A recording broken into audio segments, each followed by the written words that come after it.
Lieutenant Sarah Chen, has been a military engineer for 8 years, and she has learned through extensive experience that the best technical discussions happen when people forget about rank and protocol and simply focus on solving interesting problems together.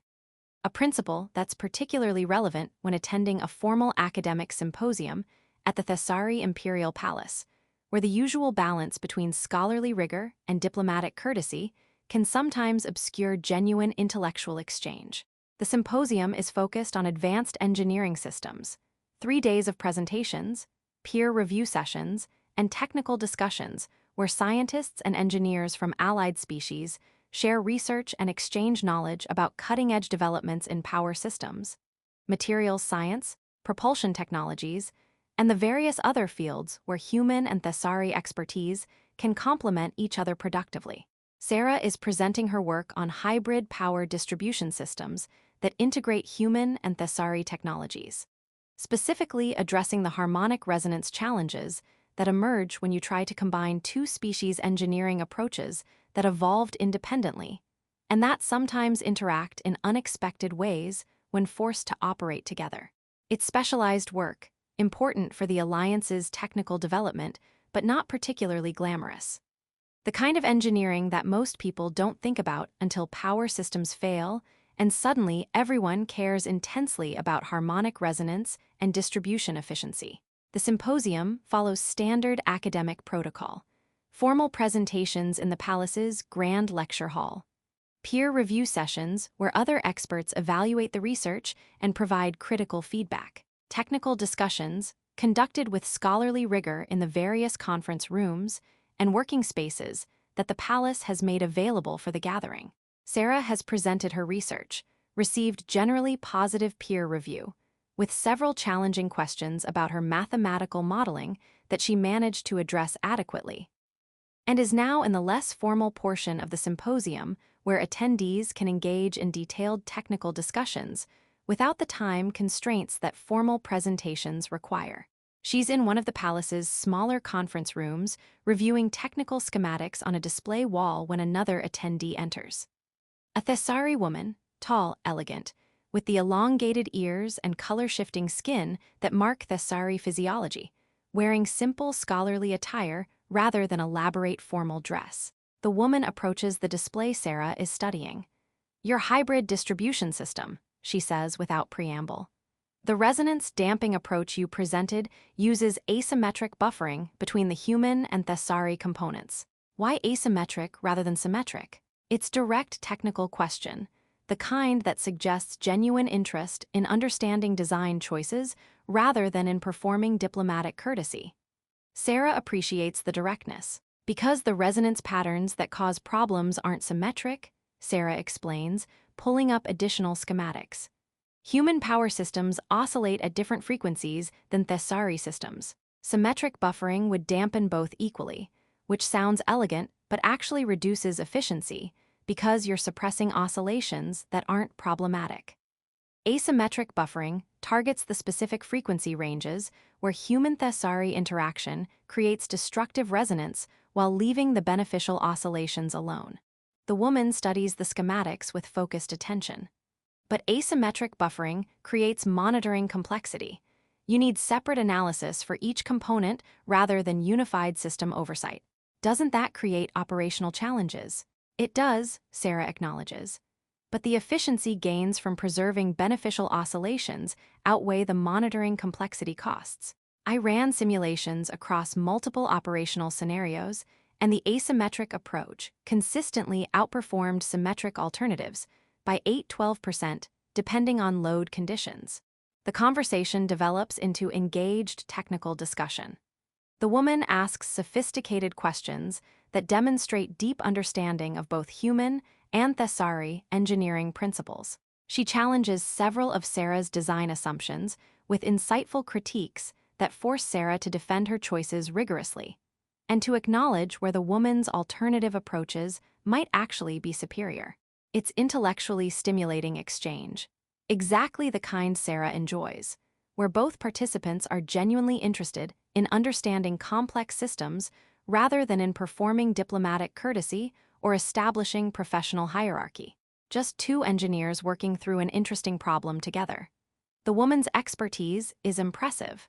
She identifies potential failure modes in Sarah's design that the peer review session missed, suggests refinements to the mathematical modeling that would improve accuracy, demonstrates understanding of harmonic resonance theory that matches or exceeds Sarah's own despite Sarah having spent 3 years developing this specific hybrid approach. After about 20 minutes of detailed technical discussion, the woman proposes an elegant reframing of how Sarah has been thinking about the power distribution problem.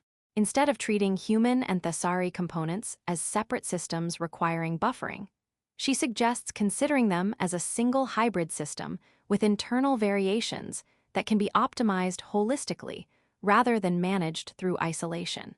It's brilliant insight, the kind that makes Sarah mentally slap her forehead for not seeing it herself despite spending months working on this exact problem. The holistic approach would eliminate several of the monitoring complexities the woman identified earlier while potentially improving efficiency beyond what Sarah's current asymmetric buffering achieves. Sarah responds without thinking, with the casual, genuine enthusiasm that good technical discussions produce when someone shares an insight that genuinely advances your understanding. "That's brilliant," Sarah says, her voice carrying honest appreciation. "You've just solved an issue I've been struggling with for months. Your understanding of resonance harmonics is exceptional. Honestly, you should be running this symposium instead of just attending it." The compliment is careless, delivered in the friendly, almost joking tone that peers use with each other when acknowledging someone's expertise. Spoken without calculation, without awareness of political implications, without the careful diplomatic framing that formal contexts usually require. Just honest appreciation for intellectual capability, delivered exactly the way Sarah would compliment a colleague back at her home research facility. The Thessari woman goes completely still. Not dramatically, not with visible shock or offense, just still, the kind of stillness that suggests processing something unexpected. Sarah notices the change but doesn't immediately understand what it means. Thinks maybe she overstepped some Thessari cultural boundary about how expertise should be acknowledged in academic contexts. Opens her mouth to apologize for any inappropriate casualness. The woman turns, slowly, deliberately, not turning back to the schematics they were discussing, turning to face the broader conference room. And Sarah realizes for the first time that they're not alone anymore. Several other symposium attendees have entered the conference room during Sarah's technical discussion with the Thessari woman. Sarah was so focused on the conversation that she didn't notice them arriving. They're all frozen now, standing in various positions around the room, staring with expressions that range from shocked to horrified to deeply uncomfortable.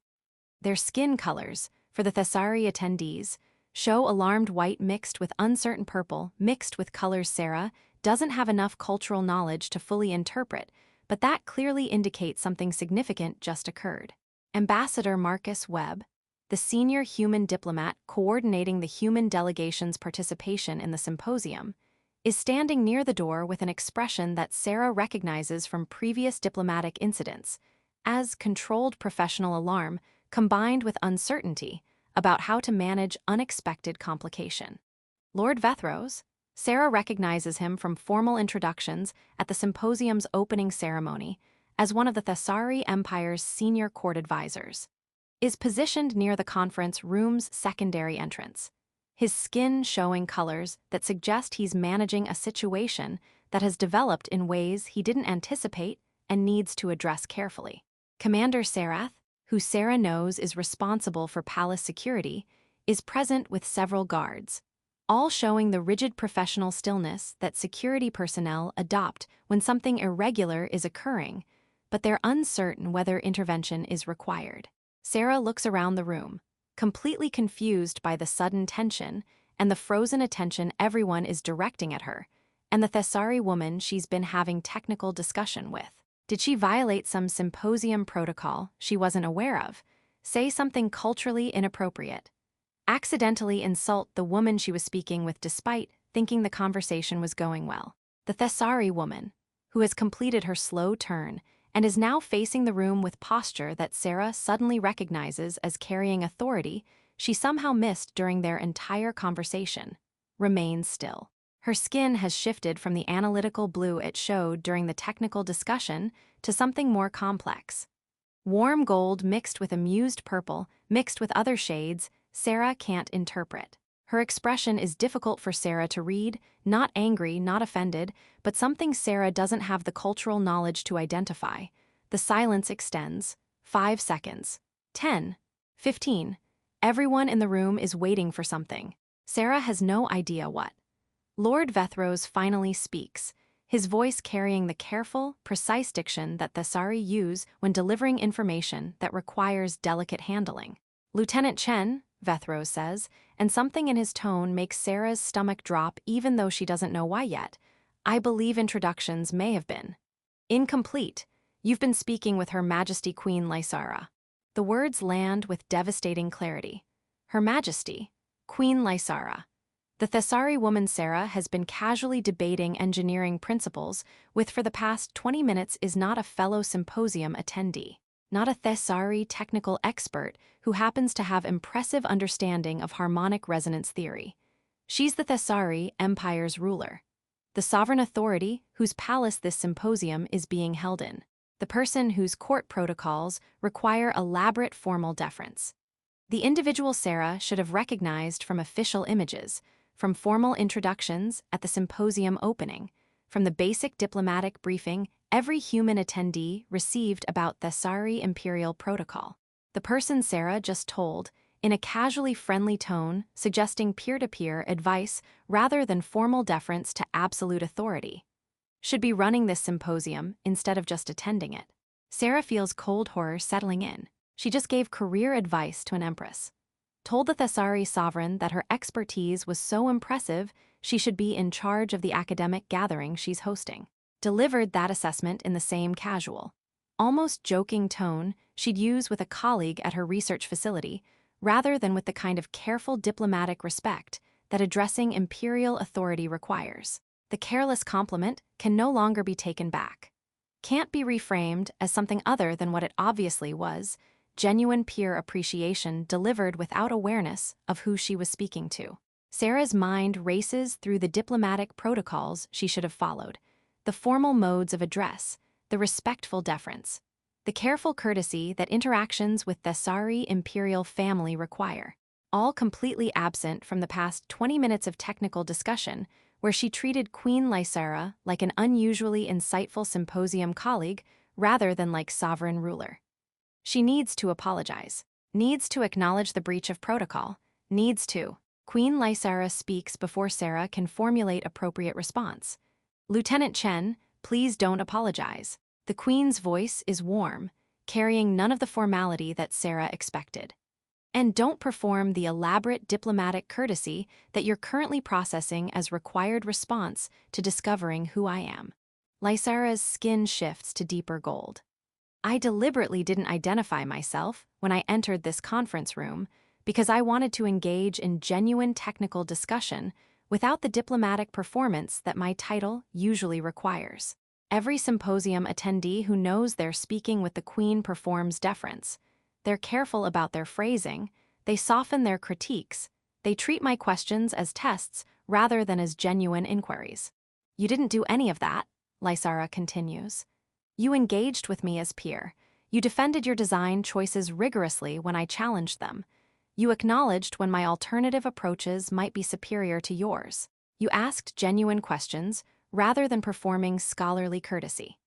And when I suggested the holistic reframing of your distribution problem, you responded with honest enthusiasm rather than with the careful diplomatic appreciation that would have obscured whether you actually found the insight valuable. She pauses. Your careless compliment, telling me I should be running this symposium, was delivered exactly the way you'd acknowledge a colleague's expertise, without calculation, without political awareness, just genuine appreciation for intellectual capability, expressed in the casual tone that technical discussions among peers naturally produce. That's what I was seeking, Lysara says. That's why I didn't identify myself. I wanted authentic intellectual exchange, unmarred by the political performance that being queen usually requires from everyone I speak with. You gave me exactly that by treating me as symposium colleague rather than as sovereign authority. The room remains silent, but the quality of the silence has changed. The shocked tension is easing into something more complex, recognition that what appeared to be diplomatic disaster might actually be something the Queen deliberately orchestrated and appreciated rather than something requiring correction. Sarah doesn't know how to respond. Everything she thought she understood about the situation has been reframed. The breach of protocol she was preparing to apologize for was apparently exactly what the Queen wanted. The careless familiarity that seemed inappropriate was actually valued more highly than the careful deference that would have been diplomatically correct. Your Majesty, Sarah says carefully, I appreciate that you're interpreting my informal approach generously, but I should have recognized who you were, should have shown appropriate respect for your position, should have performed the diplomatic courtesy that would have prevented genuine technical exchange. Lysara interrupts. Should have softened your challenges to my questions, because challenging the Queen's understanding feels politically risky, even in academic contexts. Should have treated me as authority to be deferred to rather than as peer to be engaged with intellectually. I get that performance from everyone, Lieutenant, Lysara continues. From my own court advisors, from Alliance diplomatic representatives, from technical experts who attend symposiums like this one and who are so careful about showing proper respect that they never risk genuine intellectual disagreement. What you gave me, she says, was freedom from that performance. 20 minutes of technical discussion where you forgot about politics and simply focused on interesting engineering problems, where you challenged my understanding when you thought I was missing something and acknowledged my insights when they improved your own thinking, where you treated me as someone whose expertise you respected rather than as someone whose authority you needed to manage carefully. She looks at Sarah directly. Your careless compliment revealed more truth than careful diplomacy ever could. You told me honestly that my understanding of resonance harmonics is exceptional. That assessment carries weight precisely because it wasn't calculated, because you didn't know you were speaking to the Queen and therefore had no political reason to flatter me. You were just acknowledging capability you genuinely respected. That's valuable, Lysara concludes. More valuable than any amount of careful diplomatic appreciation could be. Lord Vethros speaks, his voice still carrying careful control but now showing less alarm. Your Majesty, I apologize for interrupting the discussion. I wasn't aware that you had chosen to engage with symposium attendees without formal introduction. The security protocols were appropriately relaxed for academic gathering, Vethros, Lysara says. I informed Commander Sarah that I would be attending technical sessions informally. She ensured appropriate security without creating the formal barriers that would have prevented genuine scholarly exchange. Vethros's skin shifts through colors that suggest uncomfortable processing. Of course, Your Majesty, though perhaps in the future, some indication that informal engagement is occurring would prevent confusion among those who encounter the situation unexpectedly. The confusion was part of the point, Lysara replies. If Lieutenant Chen had known she was speaking with the Queen, she would have performed diplomatic courtesy rather than engaging as peer. The genuine technical exchange required that she didn't know who I was until after the discussion revealed her actual assessment of my capabilities. She turns back to Sarah. Your reaction when you discovered my identity was predictable. Horror at the breach of protocol, immediate mental processing of diplomatic apologies, concern about consequences for your career. That's natural response to realizing you've been treating sovereign authority with casual familiarity. But I want you to understand something, Lysara continues. The breach of protocol, the careless familiarity, the peer-to-peer casualness, was more valuable to me than perfect diplomatic courtesy would have been, because it gave me authentic interaction that being Queen usually prevents. I learned more about your actual work and your genuine capabilities from 20 minutes of informal discussion than I would have learned from formal presentations with careful diplomatic framing. She pauses, and you learned something as well, I hope. You learned that I actually do understand resonance harmonics at the level you respect, that I can engage in technical discussions substantively rather than just performing scholarly interest. that my suggestion about holistic reframing was genuinely useful rather than being polite royal commentary.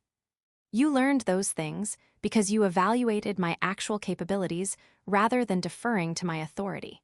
That's mutual respect earned through intellectual exchange, Lysara says, rather than hierarchical respect based on political position. The first kind is more valuable than the second. Your careless compliment demonstrated the first kind. Careful diplomatic appreciation would have only communicated the second.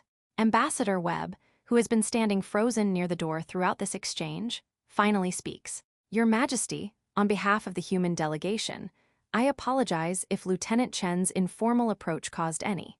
Ambassador Webb, if you apologize for the most genuinely valuable intellectual exchange I've had at this symposium, I'm going to be quite disappointed, Lysara interrupts. Lieutenant Chen did nothing that requires apology. She engaged authentically with technical discussion, acknowledged expertise honestly, and demonstrated the kind of scholarly rigor that academic gatherings are supposed to encourage. The fact that she didn't perform diplomatic courtesy because she didn't know she was speaking to the Queen is feature, not problem. Webb's expression shows complicated processing, relief that the situation isn't diplomatic disaster, confusion about how to respond when the Queen is explicitly discouraging the apology he was preparing to deliver, uncertainty about what protocol requires when sovereign authority is deliberately rejecting the formality that diplomatic training emphasizes as essential. Commander Sarath, who has been maintaining professional security presence throughout, speaks for the first time. Your Majesty, should we adjust protocols for the remainder of the symposium to accommodate continued informal engagement? Yes, Lysara confirms. I'll be attending additional technical sessions. I don't want formal announcements or elaborate courtesy.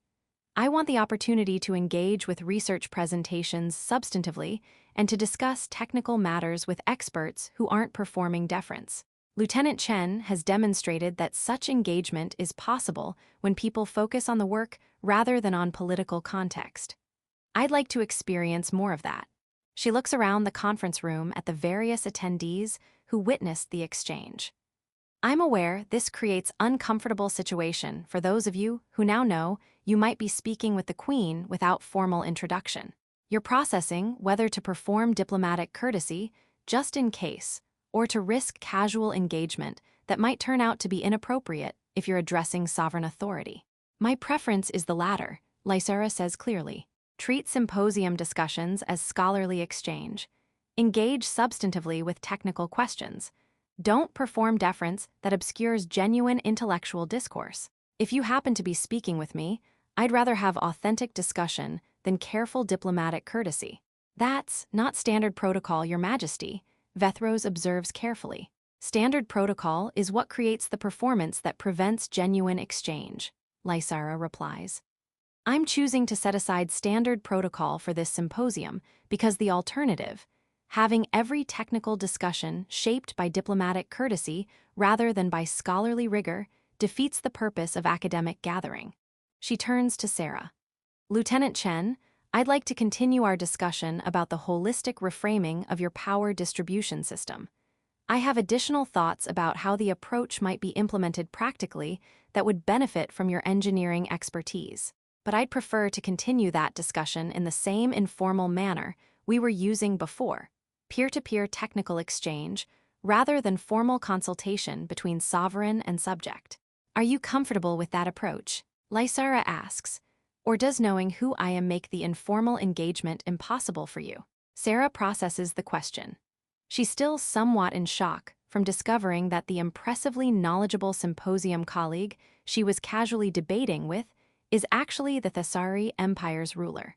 Still feeling residual horror about telling the Queen she should be running this symposium in a tone that suggested friendly advice rather than elaborate deference.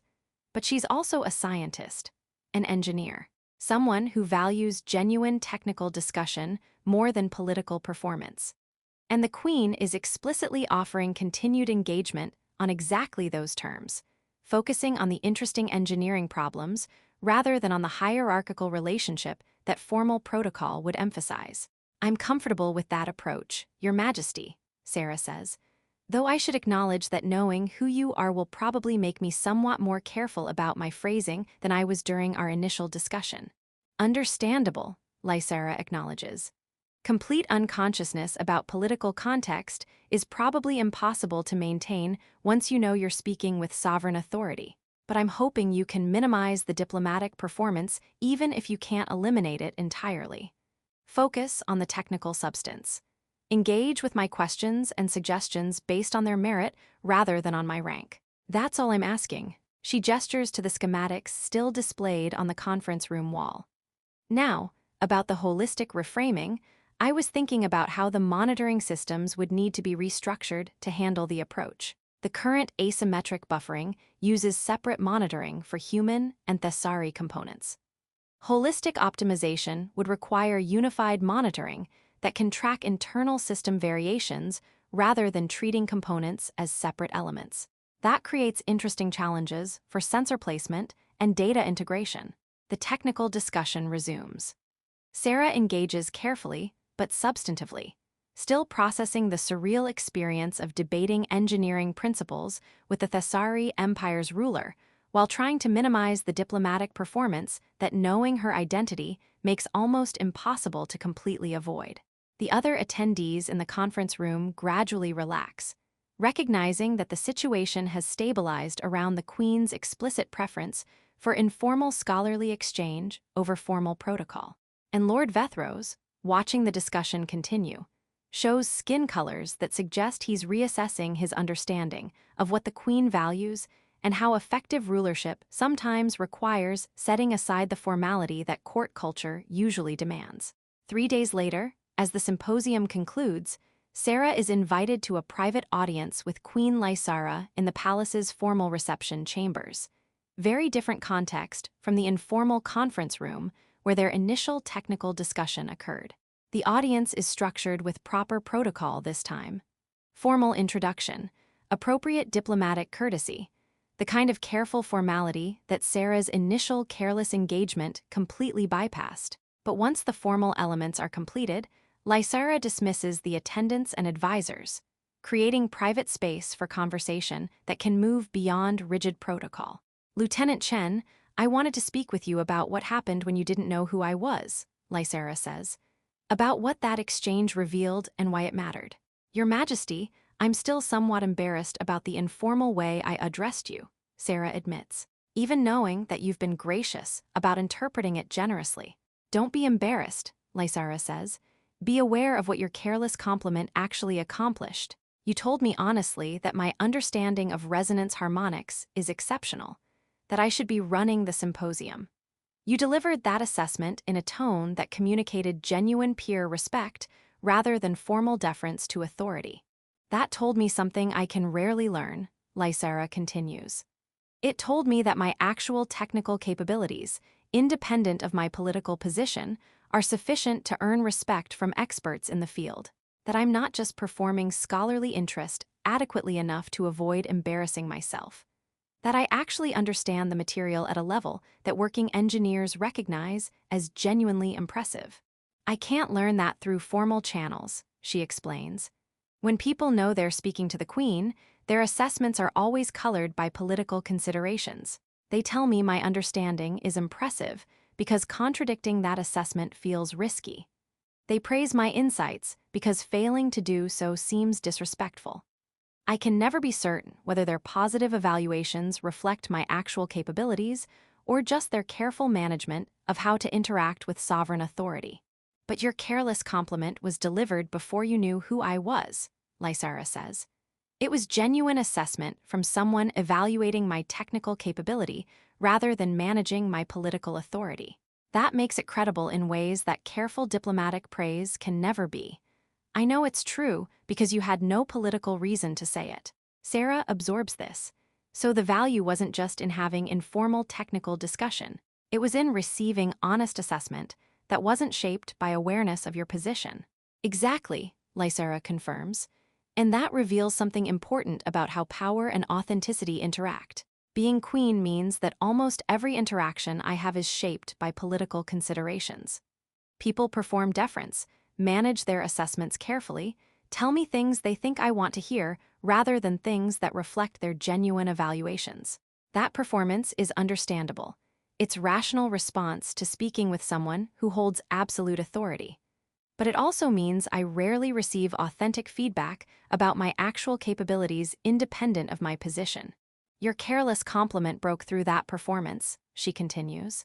Not because you were trying to be authentic, you were just engaging naturally because you didn't know who I was. But the result was that I received honest assessment unmarred by political calculation. That's extraordinarily valuable for someone in my position. It's feedback I can trust because it wasn't shaped by awareness of my authority. She pauses. That's what I meant when I said your careless compliment revealed more truth than careful diplomacy ever could. Careful diplomacy would have performed respect for my position. Careless honesty revealed respect for my actual capabilities. The second kind of respect is more meaningful than the first. I understand that now, Your Majesty, Sarah says, though I have to admit that knowing this was valuable doesn't completely eliminate my discomfort about how informally I treated you before discovering your identity. That discomfort is natural, Lysara acknowledges, but I want you to consider what would have happened if you had known who I was from the beginning. Would you have challenged my questions as directly as you did? Would you have defended your design choices as rigorously? Would you have acknowledged my insights with the same casual enthusiasm? Sarah considers honestly. Probably not. I would have been more careful, more diplomatic, more concerned about showing proper respect for your position. And I would have learned less, Lysara says, would have had more formal but less authentic exchange, would have received careful diplomatic courtesy instead of genuine intellectual engagement, would have come away from the discussion uncertain whether your positive assessment of my capabilities reflected my actual technical understanding, or just your careful management of how to interact with sovereign authority. Your careless compliment, delivered before you knew who I was, gave me something more valuable than perfect diplomatic protocol could provide, she concludes. It gave me authentic assessment I can trust. That's worth the breach of formal courtesy. That's why I'm grateful for your informal approach rather than concerned about the protocol violation it represented. 6 months later, Sarah is invited to return to the Thessari Imperial Palace to consult on the implementation of the holistic power distribution approach that emerged from her initial technical discussion with Queen Lysara. The work proceeds with interesting balance, formal protocol when context requires it, but informal scholarly engagement when they're actually discussing technical details. Lysara has apparently decided that Sarah's initial careless familiarity established precedent for how their professional relationship can function. Respectful but authentic, acknowledging the hierarchical reality of their positions without letting that hierarchy obscure genuine intellectual exchange. Other human engineers and scientists notice the dynamic. Some are uncomfortable with how informally Sarah sometimes addresses the Queen during technical discussions. Others recognize it as valuable model for how alliance cooperation can function when political performance is minimized to create space for authentic engagement. Ambassador Webb, in a private conversation with Sarah, observes, "You accidentally discovered something important about cross-cultural diplomacy. Sometimes the most effective way to build genuine relationship with powerful individuals is to treat them as peers before you know you're supposed to treat them as authorities." Your careless compliment, delivered without awareness of political context, created foundation for authentic collaboration that careful diplomatic protocol might never have produced. Years later, when Sarah is training junior engineers in alliance cooperation protocols, she tells the story of her first encounter with Queen Lysara. "I told the Thessari Empress she should be running the symposium," Sarah says. Delivered that assessment in a casual, friendly tone that suggested peer-to-peer advice rather than formal deference to sovereign authority. Did it because I didn't know who she was, and I was just responding honestly to impressive technical insight. That careless compliment could have been diplomatic disaster, she continues. But it became foundation for productive professional relationship because the Queen valued authentic assessment more than formal courtesy. She wanted to know whether her technical capabilities earned genuine respect from experts in the field. My careless honesty gave her that knowledge in ways that careful diplomatic praise never could have. The lesson isn't that you should ignore protocol or treat powerful people casually without regard for their positions, Sarah says. The lesson is that authenticity, genuine respect, honest assessment, real intellectual engagement